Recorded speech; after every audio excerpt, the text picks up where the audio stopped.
तो दोस्तों ना पूछो कि मेरी मंजिल कहाँ है, अभी तो सफ़र का इरादा किया है। ना हारूंगा हौसला उम्र भर, ये मैंने किसी और से नहीं दोस्तों, खुद से ही वादा किया है। नमस्कार दोस्तों, मैं दीप बहुगुना स्वागत करता हूँ आपका अपने यूट्यूब चैनल पे जिसका नाम है स्टडी इन दीप्स एम्पायर। तो गाइस, हम पढ़ रहे थे अणु और परमाणु, जो हमारा चैप्टर 3 है। क्लास 9 का ये सीरीज चल रहा है और हम आज इसका पार्ट 4 देखेंगे इस चैप्टर का। ठीक है, इसमें हम 3 पार्ट मेनली पहले देख चुके हैं और उसमें हमने सबसे पहले तो द्रव्यमान संरक्षण का नियम देखा था और स्थिर अनुपात का नियम, आपको याद होगा स्थिर अनुपात का नियम, ये भी हम पहली वाली पार्ट में देख चुके हैं। और दूसरे पार्ट में हमने ये देखा था कि परमाणु क्या होता है और उसके हमने थोड़ा स्ट्रक्चर्स देखे थे कि पहले से हाइड्रोजन का प्रतीक क्या होता था, कार्बन का क्या होता था। और इसके बाद जो हमने कल वाली हमारी वीडियो थी उसमें हमने ये देखा था कि अणु क्या होता है। ठीक है, और अणु को हमने थोड़ा डीप पढ़ा था और साथ ही में हमने ये देखा था कि जो हमारे आयन होते हैं ये आयन क्या होते हैं। ठीक है, और आज की वीडियो में दोस्तों हम ये पढ़ेंगे कि रासायनिक सूत्र जो होते हैं इनको कैसे लिखा जाता है। तो चलिए दोस्तों, बिना देरी किए हुए वीडियो शुरू करते हैं। अगर आप चैनल पर नए आए हैं तो चैनल को सब्सक्राइब करना मत भूलें दोस्तों। तो किसी यौगिक का रासायनिक सूत्र उसके संगठन का प्रतीकात्मक निरूपण होता है, यानी किसी भी जो यौगिक होगा हमारा उसका जो रासायनिक सूत्र होगा, ठीक है, वो क्या होगा कि उसका प्रतीक होगा। जैसे कि H2O को ले लो आप। ठीक है, तो H2O क्या है, एक प्रतीक है पानी का।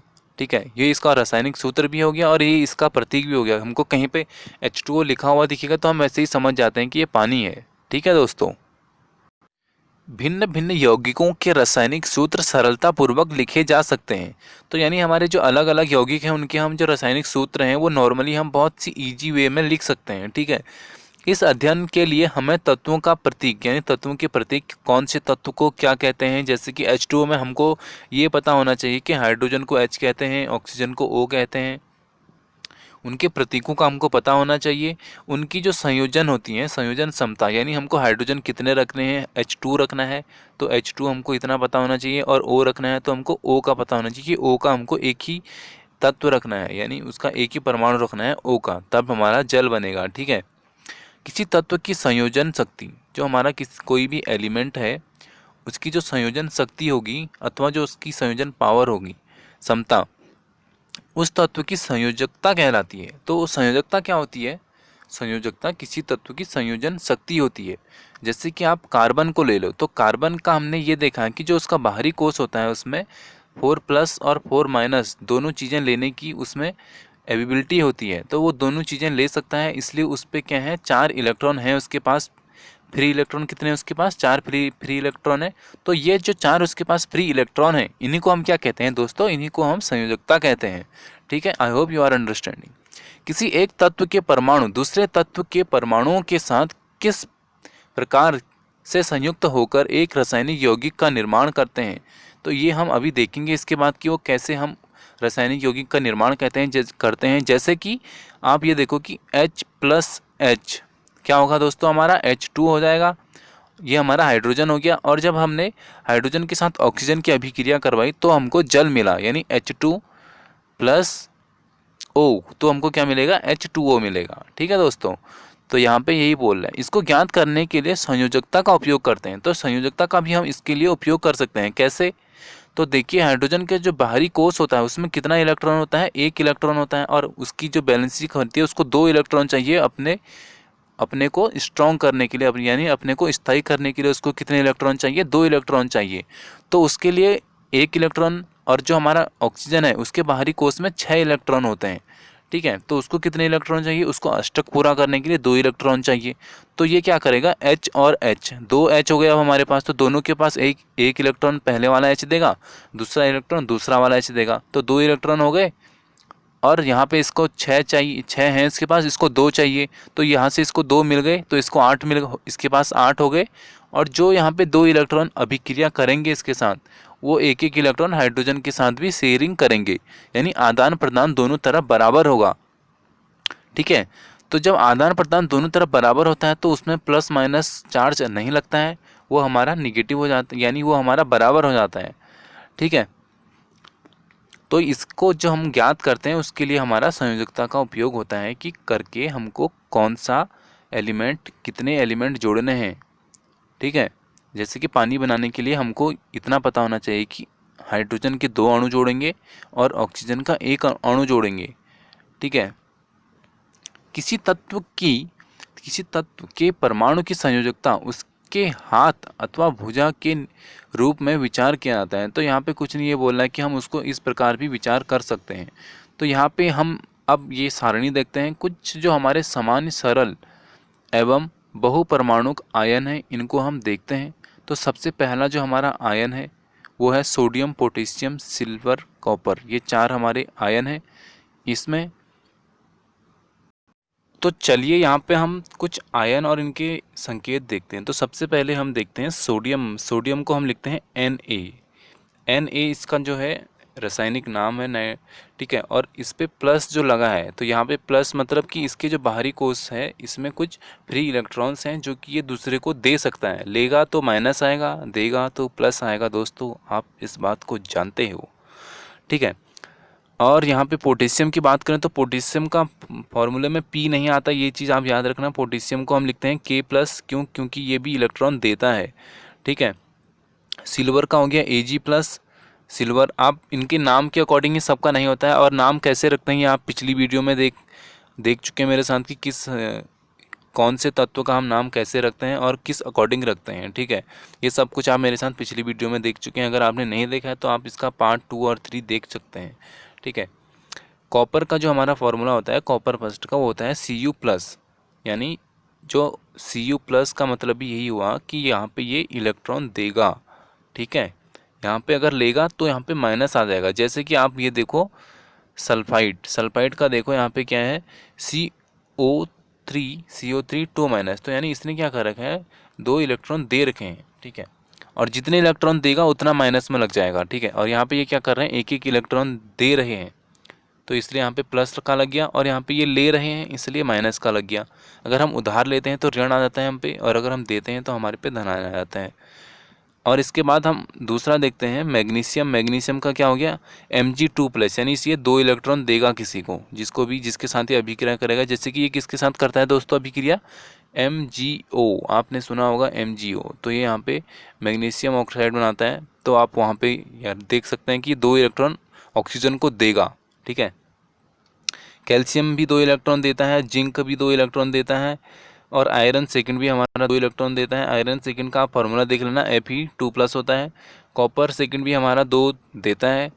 ठीक है, अब यहाँ पे कॉपर फर्स्ट और कॉपर सेकंड है, इसलिए यहाँ पे आप इसमें कंफ्यूज मत होना, क्योंकि जो हमारा कॉपर सेकंड है ये 2 इलेक्ट्रॉन देता है, और कॉपर फर्स्ट जो है हमारा 1 इलेक्ट्रॉन देता है। ठीक है, और तीसरा हमारा ये है कि एल्यूमिनियम, जो हमारा तीसरा वाला है एल्यूमिनियम क्या करता है कि हमारा 3 इलेक्ट्रॉन देगा, और आयरन थर्ड हमारा 3 इलेक्ट्रॉन ये भी देगा। ठीक है, Fe3। और इसके बाद जो हमारा सोडियम है ये अभिक्रिया कर सकता है हाइड्रोजन से। ठीक है, और हाइड्रोजन भी हमारा H+ और H- दोनों दे सकता है। ठीक है, अगर हाइड्रोजन H+ देगा तो इसको हाइड्रोजन बोलेंगे, और अगर ये H- देगा तो इसको हाइड्राइड बोलेंगे। ठीक है, और अगर क्लोराइड H- देगा तो इसको क्या बोलेंगे, Cl- देगा तो इसको क्या बोलेंगे, क्लोराइड बोलेंगे। और ब्रोमियम का अगर हम फॉर्मूला देखें तो होता है Br-, यानी ये किसी से ऋण लेगा। ठीक है, आयोडाइड I-, यानी ये भी किसी से लेगा। ऑक्साइड O2-, यानी ये 2 इलेक्ट्रॉन लेगा। सल्फाइड ये भी 2 इलेक्ट्रॉन लेगा, S2- है इसका भी, ये भी 2 इलेक्ट्रॉन लेगा। और नाइट्राइड N3-, तो नाइट्रोजन जो है हमारा 3 इलेक्ट्रॉन लेता है। ठीक है, और यहाँ पे अगर हम देखें तो जो हमारे बहुपरमाणुक आयन है, तो ठीक है, तो ये बहुपरमाणुक आयन देखते हैं अभी हम कुछ, जैसे कि अमोनियम का जो फॉर्मूला होता है NH4+। ठीक है, अगर हम अमोनिया अलग चीज़ है और अमोनियम अलग चीज़ है। अमोनिया का जो फार्मूला होता है वो होता है NH3। ठीक है, NH3 होता है हमारा अमोनिया का फार्मूला, और अगर हमने एक हाइड्रोजन इसमें और जोड़ दिया तो वो क्या हो जाता है हमारा अमोनियम। ठीक है, अब NH3 3 इलेक्ट्रॉन चाहिए थे नाइट्रोजन को, उसने 3 हाइड्रोजन से ले लिया और NH4 हो गया है। तो यहाँ पे 1 इलेक्ट्रॉन बच गया, तो यहाँ पे 1+ इसलिए आ रखा है। ठीक है, यहाँ पे जो 1+ दे रखा है वो इसलिए दे रखा है। ठीक है, इसके बाद अगर हम देखें हाइड्रा ऑक्साइड, तो हाइड्रा ऑक्साइड में हम OH- आता है हमारा। OH माइनस क्यों आता है? क्योंकि ऑक्सीजन को 2 इलेक्ट्रॉन चाहिए, तो एक तो इसने हाइड्रोजन से ले लिया और इसको अब क्या चाहिए, एक और इलेक्ट्रॉन चाहिए, तो ये क्या करेगा, दूसरे से लेगा तो इसलिए इस पर माइनस चार्ज आ रखा है। ठीक है। और नाइट्रेट को अगर हम देखें तो NO3 माइनस, नाइट्रेट को अगर हम देखें तो इसमें NO3 माइनस, तो अगर इसमें भी क्या है कि ये हमारा एक इलेक्ट्रॉन अभी लेगा किसी से। ठीक है, यानी ये जो लेने वाले हैं ये अभी हम हमारे किसी और से अभिक्रिया करेंगे तो वहाँ पे ये बैलेंस हो जाएंगे। ठीक है। और इसी तरह आप इनको जो नीचे 4 इलेक्ट्रॉन तत्व होते देखें, इनको भी देखें। ठीक है। और यहाँ पे जो हमारा आयरन 3 में देखें आप, तो एक स्टार लगा है, तो इसका मतलब है कि जो कुछ तत्व एक से अधिक संयोजकता दर्शाते हैं, यानी ये एक से अधिक संयोजकता दर्शाता है। ये Fe3+ भी हो सकता है और 3- भी हो सकता है। ठीक है। तो इनका जो संयोजकता को कोष्ठकों में रोमन संख्या में दर्शाते हैं। तो जैसे कि जो हमारा आयरन था, तो आयरन का हमने ये देखा था कि आयरन हमारा 2+ भी बना था और 3+ भी बना था। तो यानी इसने क्या कर दिया, एक से अधिक संयोजकता दर्शा दी है। संयोजकता क्या होती है ये आप मेरे साथ थोड़ा देर पहले पढ़ चुके हैं। तो अगर इसने एक से ज़्यादा संयोजकता दर्शा दी है तो इसको हम फर्स्ट, सेकंड, थर्ड ऐसे नाम दे देते हैं। ठीक है। जो एक +1 होगा तो उसमें उसको फर्स्ट बोल देंगे, जिसमें +2 होगा तो उसको हम सेकंड बोल देंगे, और जिसमें +3 होगा तो उसमें हम उसको थर्ड बोल देंगे। ठीक है। अब हम ये देखते हैं कि अगर हम रासायनिक सूत्र लिख रहे हैं तो उस समय हमको कुछ जो हमारे नियम दे रखे हैं, तो इन नियमों को हम पढ़ते हैं और ये देखते हैं कि इन नियमों को हमको फॉलो करना चाहिए। ठीक है। पहला जो है वो है कि आयन की संयोजकता, यानी उसमें कितने बाहरी कोष में इलेक्ट्रॉन हैं अभिक्रिया करने के लिए, वो इलेक्ट्रॉन अथवा आवेश संतुलित होना चाहिए। तो पहली बात तो संयोजकता जो होगी वो संतुलित होनी चाहिए, और दूसरी बात आवेश संतुलित होना चाहिए। ठीक है। और इसके बाद अगला हम देखते हैं, जब एक यौगिक किसी धातु एवं अधातु के संयोजन से निर्मित होता है तो धातु का नाम अथवा उसके प्रतीक को रासायनिक सूत्र में पहले लिखते हैं। जैसे कि अगर हम यहाँ पे एक एग्जाम्पल देखें तो कैल्शियम ऑक्साइड, तो कैल्शियम पहले है तो इसलिए हमने Ca पहले लिखा। ठीक है। ऑक्साइड यानी ऑक्सीजन बाद में है तो हमने O बाद में लिखा है। ठीक है। तो यानी जो नाम उच्चारण करने में जो पहले आ रहा होगा तो उसका फॉर्मूला पहले आएगा, और जिसका फॉर्मूला बाद में आ रहा होगा तो उसका फॉर्मूला बाद में आएगा। ठीक है। सोडियम क्लोराइड को अगर हम देख लें तो सोडियम का फॉर्मूला क्या होता है, Na होता है, और क्लोराइड Cl हो गया हमारा। ठीक है। तो सोडियम क्लोराइड NaCl हो गया।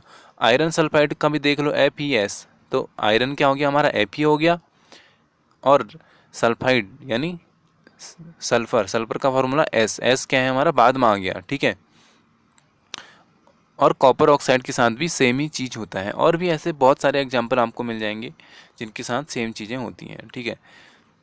जहाँ पर ऑक्सीजन, क्लोरीन, सल्फर अधातुएं हैं, इसमें आप अगर देख सकते हैं तो ऑक्सीजन क्या है, CuO में ऑक्सीजन अधातु है, और कैल्शियम Cl अधातु है, सल्फर अधातु है, ऑक्सीजन फिर से अधातु है।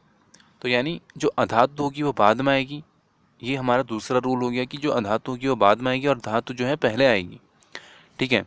जबकि जो हमारा कैल्शियम, सोडियम, आयरन, कॉपर जो है हमारी धातुएं हैं, उन्हें बाईं तरफ लिखते हैं। तो बाईं तरफ किसको लिखेंगे, धातुओं को, और दाईं तरफ किसको लिखेंगे, अधातुओं को। ठीक है। इसके बाद अगला रूल हम देखते हैं, बहुपरमाणुक आयनों द्वारा। बहुपरमाणुक आयन क्या होते हैं ये आप ऊपर पढ़ चुके हैं टेबल में मेरे साथ। द्वारा निर्मित यौगिकों में आयन को पहले कोष्ठक में रखते हैं। तो यानी बहुपरमाणिक जो आयन होंगे उनको, जो उनसे निर्मित होंगी, तो उन आयनों को क्या करेंगे, पहले कोष्ठक में रखते हैं। उसके पश्चात अनुपात को दर्शाने वाली संख्या, यानी जो अनुपात रेशियो को हमारी संख्या दिखाएगी उसको क्या करेंगे, उसके बाद लिखते हैं। यदि बहुपरमाणुक आयन की संख्या 1 है, यानी अगर बहुपरमाणुक जो हमारा आयन है उसकी संख्या सिर्फ 1 है तो कोष्ठक की आवश्यकता नहीं होती है। जैसे कि NaOH, तो NaOH में बहुपरमाणुक हमने देखा था Na पे के पास एक ही फिर इलेक्ट्रॉन होता है, हमने देखा था 1+ वाले में, और OH- के पास भी एक इलेक्ट्रॉन होता है लेने के लिए, और इसके बाद Na के पास एक इलेक्ट्रॉन होता है देने के लिए। तो यहाँ पे बराबर हो गया है, तो इसलिए यहाँ पे एक ही बार हमारी अभिक्रिया में इन्होंने भाग लिया, इसलिए यहाँ पे हमने कोष्ठक में कुछ भी नहीं लिखा। अगर यहाँ पे 2 होता तो यहाँ पे हम Na ब्रैकेट में OH लिखते। ठीक है, OH, या OH2 या जो भी होता हमारा फॉर्मूला वो लिखते हैं। तो दोस्तों यहाँ पे करते हैं वीडियो को समाप्त। वीडियो 15 मिनट से बड़ी हो रही है दोस्तों, ज़्यादा लंबी वीडियो मैं नहीं बना रहा हूँ आजकल। अगर आपको वीडियो पसंद आता है तो इसको थोड़ा बहुत शेयर करें, और सब्सक्राइब तो आपने कर ही लिया है। अगले वाली वीडियो में हम ये देखेंगे कि सरल जो यौगिक होते हैं हमारे, उनके जो फॉर्मूले हम लिखते हैं वो किस प्रकार हम लिखते हैं। ठीक है, आप ये देख सकते हैं, ये वाला जो पार्ट होगा वो बहुत ज़्यादा इंपॉर्टेंट होगा आपके एग्ज़ाम के अकॉर्डिंग। ठीक है, तो चलिए दोस्तों, जय हिंद जय भारत दोस्तों। वीडियो को करते हैं समाप्त। जय हिंद जय भारत दोस्तों।